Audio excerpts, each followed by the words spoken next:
दोनों संभागों की समीक्षा की है। और एक राहत भरी बात यह है कि पिछले एक सप्ताह से स्थिति में धीरे धीरे लेकिन लगातार सुधार हो रहा है। हमने विकट महासंकट देखा है। इस शताब्दी की सबसे भयानक महामारी से हमारा देश, हमारा प्रदेश जूझा है। दर्द बहुत है, मन में व्यथा भी है, पीड़ा भी है। अब कुछ दिनों पहले जब केस का लोड बढ़ा था तो ना आप सोए होंगे, ना मैं सोया होऊंगा, ना हमारे साथी सोए। ऑक्सीजन, इंजेक्शन, बेड, और उस दौरान हमने ये भी देखा कि कई अपने बिछुड़ गए, लेकिन प्रधानमंत्री जी के आशीर्वाद से उन्होंने लगातार चिंता की मध्य प्रदेश की। मुख्यमंत्री के नाते मैं सदैव उनसे बात करता रहा। भारत सरकार के सहयोग से, और आज मैं आप सबको धन्यवाद दे रहा हूं, हृदय से धन्यवाद दे रहा हूं कि आप सबकी मेहनत और सहयोग से आज कोरोना के संक्रमण को नियंत्रित कर पाने में हम सफल हुए हैं। आज मध्य प्रदेश की पॉजिटिविटी दर, मतलब संक्रमण के वृद्धि की दर, अब 11% के नीचे आ गई है। अस्पताल में आप सबने बताया बिस्तर है, बेड है, ऑक्सीजन का इंतजाम है, कई व्यवस्थाएं और हमको करनी है। लेकिन मैं एक निवेदन सबसे करूंगा कि अभी लंबा रास्ता तय करना है। अगर हम आत्मतुष्ट हो गए कि नहीं सब ठीक है और अब तो निकल पड़ो, तो फिर स्थिति भयानक होने से कोई रोक नहीं सकता। और इसलिए जिस चिंता से अभी आप जुटे हैं, व्यवस्थाओं के निर्माण में जनता का सहयोग लेके, वो सहयोग अभी लगातार जारी है। देखिए, वायरस तो रहेगा अभी ये कम क्यों हो गया? केस लोड कम इसलिए हो गया कि हमने कोरोना कर्फ्यू का कड़ाई से और ईमानदारी से पालन कर लिया। नहीं करते तो स्थिति नहीं सुधरती। लेकिन वायरस तो घूम रहा है, और इसलिए हमको संक्रमण की चेन तोड़ के ही रखना पड़ेगी। अभी इस महामारी से निपटने का सबसे बड़ा माध्यम कोई है तो वो है आपस का मिलना जुलना। उसकी चेन को हम तोड़ दें, बाहर ना निकले, कार्यक्रमों का आयोजन ना करें, शादी ना हो, विवाह ना हो। और आप सबने कहा, मैं फिर निवेदन करता हूं, प्रमुख बात एक, संक्रमण की चेन तोड़ के रखना पड़ेगी। मतलब आज हम कोरोना कर्फ्यू हटाने की स्थिति में नहीं है, और सबने लगभग ये बात कही कि अभी इसको बढ़ाया जाए। तो क्राइसिस मैनेजमेंट ग्रुप की सलाह पर हम कोरोना कर्फ्यू, चाहे ग्वालियर संभाग हो और चाहे मुरैना चंबल संभाग हो, वहां 30 मई तक बढ़ाने का फैसला करते हैं, ताकि कोई कंफ्यूजन ना रहे। और बाद में भी जैसा सिंधिया जी कह रहे थे कि खोलेंगे तो बहुत साइंटिफिक तरीके से खोलना पड़ेगा, एकदम नहीं खोल सकते, नहीं तो फिर सावधान 22 पसेरी हो जाएगा।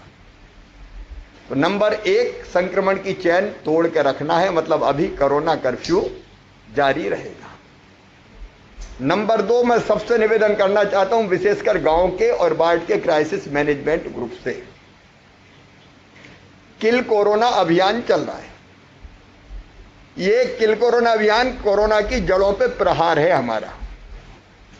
मतलब घर घर सर्वे करके ढूंढ लो कहां सर्दी, बुखार, जुकाम, खांसी वाले हैं। लोग छुपाते हैं, बताते नहीं हैं। और कई ऐसे हैं कि सोचते हैं सर्दी जुकाम बुखार होगा, विशेषकर ग्रामीण क्षेत्र में।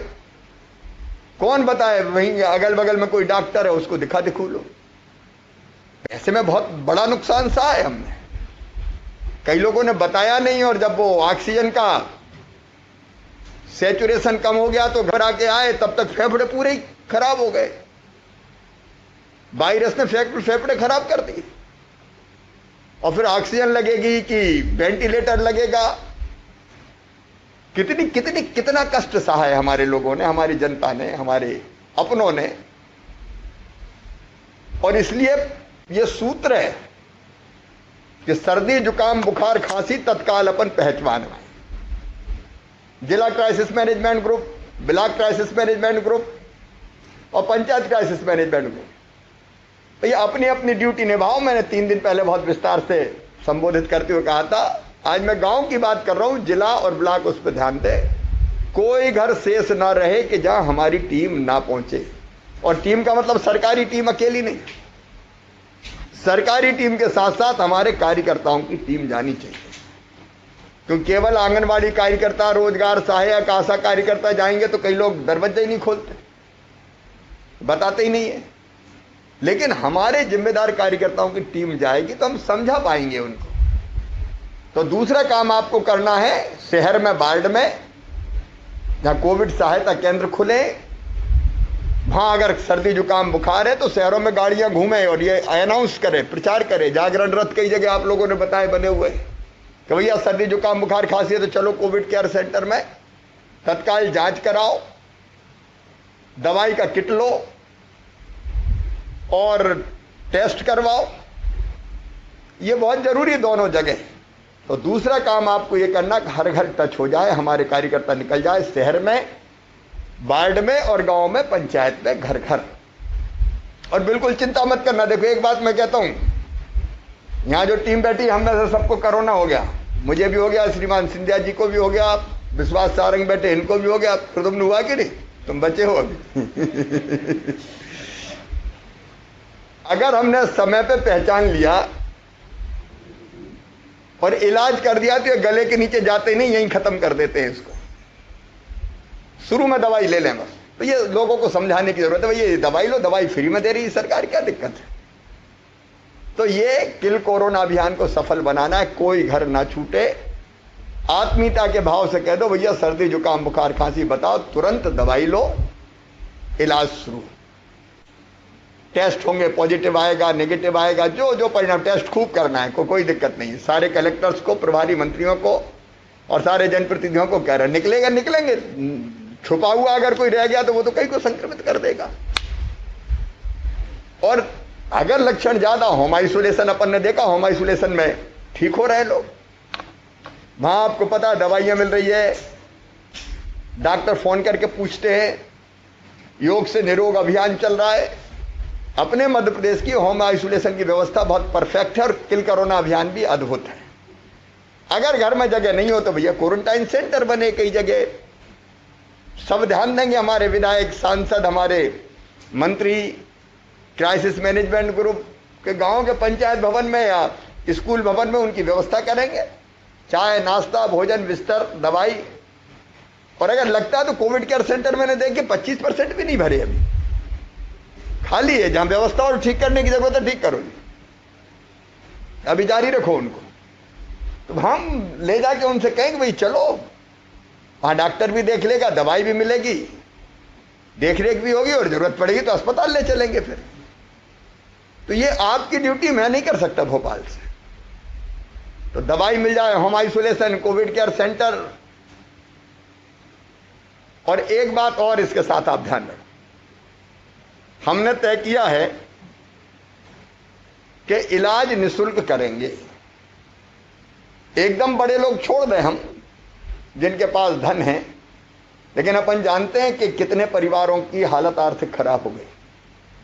मैं एक बार आपको संक्षेप में समझा रहा हूं, 3 तरीके से निःशुल्क इलाज होगा, वो आप करवाइए। नंबर 1, सरकारी जितने अस्पताल है, मेडिकल कॉलेज हो, जिला अस्पताल हो, वहां निःशुल्क होगा। आप जानते हैं रेमडेसिविर इंजेक्शन हो, बाकी वो हम फ्री में दे रहे हैं। नंबर 2, सरकार ने कुछ अस्पताल अनुबंधित कर रखे हैं, मतलब अपने खर्चे पे ले रखे हैं कि हाँ लोगों को भर्ती करेंगे, पैसा सरकार देगी, इलाज निःशुल्क होगा। लेकिन कई प्राइवेट अस्पतालों ने इलाज करना शुरू किया, सरकार ने अनुमति भी दी। तो हमने उनके लिए एक पैकेज बनाया कि भैया तुम जनता से पैसा नहीं लोगे, पैसा सरकार देगी प्रति बिस्तर, और जनता जो आएगी उसका इलाज फ्री में करना। कलेक्टर्स ध्यान दें इस पे, प्रभारी मंत्री ध्यान दें, इसको इंप्लीमेंट करवाना। ये पैकेज हमारा बहुत अच्छा है। एक बिस्तर के आईसीयू के हम 5-6 हजार से लेकर 7 हजार रुपया रोज तक दे रहे हैं। आइसोलेशन बेड, ऑक्सीजन बेड, सबके अलग अलग रेट तय, जो पैसा प्राइवेट अस्पतालों को सरकार देगी। तो आपको रोज मॉनिटर करना है, विशेषकर कलेक्टर कमिश्नर ध्यान दे, इनपेलेंट करवाना है अस्पतालों को, और वहां फ्री में इलाज हो जाए ये सुनिश्चित करवाना है। फ्री में किनका? हमने उसको जोड़ा आयुष्मान कार्ड। आयुष्मान कार्डधारी का सबका फ्री होगा। एक परिवार में अगर एक का कार्ड बना, बाकी के नहीं बने, तो अभी चिंता ना करें, एक के पास भी तो सबके बना देंगे, नंबर 2। और नंबर 3 मैंने छूट दे रखी है, कलेक्टर नोट करें, कि जिसकी आर्थिक स्थिति खराब लगती है, गरीब लगता है, निम्न मध्यम वर्गीय लगता है, छोटा किसान लगता है, चिंता नहीं, उसका कार्ड बना दो ताकि उसका इलाज हो सके। तो तीसरी बात जो मैं आप सबसे कहना चाहता था, ये जागरूकता के लिए जरूरी है कि हम इलाज फ्री में करेंगे। जो बहुत आर्थिक रूप से संपन्न है, बड़े अस्पतालों में जाना है, वैसे कुछ अस्पताल बचे हैं, बाकी सब सरकार ने ले लिए। चौथी चीज है जो हमको ध्यान में रखना है, वो है कि कोविड से ठीक होने के बावजूद भी कुछ लोग ऐसे हैं जिनको ब्लैक फंगस या खून का थक्का जमना जैसी बीमारी हो रही है। अब इनकी भी चिंता करनी है, इनको मत छोड़ो, नहीं अस्पताल से घर चले गए, घर बीमार हुए, और उनमें से कई की तो हार्ट अटैक हो गया, हार्ट फेलियर हो गया, या ब्लैक फंगस हो गई, तो उनको थोड़ी अपन छोड़ सकते हैं। तो जितने कोविड केयर सेंटर है वो बन जाए पोस्ट कोविड केयर सेंटर, और ऐसे पेशेंट को वहां भर्ती रखे, डॉक्टर देखे। और ब्लैक फंगस भी ऐसी बीमारी है कि नाक में ही अगर पता चल गई तो बहुत साधारण उपचार है, उसका इलाज हो जाता है। जैसे कोरोना गले में पकड़ लिया, वैसे ही ब्लैक फंगस अगर नाक में पकड़ लिया तो ये ब्रेन में नहीं जाएगा, आंखों में नहीं जाएगा, कुछ नहीं होगा, दवाई होगी, इलाज, इंजेक्शन वगैरह की व्यवस्था भी हम कर रहे हैं, 1-2 दिन में शुरू हो जाएगी। तो उनकी भी चिंता करनी है। और खून का थक्का जमने की चीजें तो उनको तो फिर भर्ती करना पड़ेगा, नहीं तो मौत की संख्या बढ़ती है। तो उसकी चिंता भी हम सबको मिलके करनी है ताकि उनको दिक्कत ना हो। अभी आप लोग करोगे सब, इसलिए मैं आपको बता रहा हूं, ताकि आप बाकी मरीजों की भी चिंता कर सकें। एक बात की और चिंता करो आप, कि इस कोरोना ने कई परिवार को तोड़ दिया, तबाह कर दिया। अब बच्चों के सिर से बाप का साया उठ गया, घर में कमाने वाला कोई है ही नहीं, कहां जाएंगे ये बच्चे? कहीं को अनाथ और बेसहारा छोड़ दें? अरे हमारे बच्चे हैं, मध्य प्रदेश के बच्चे हैं।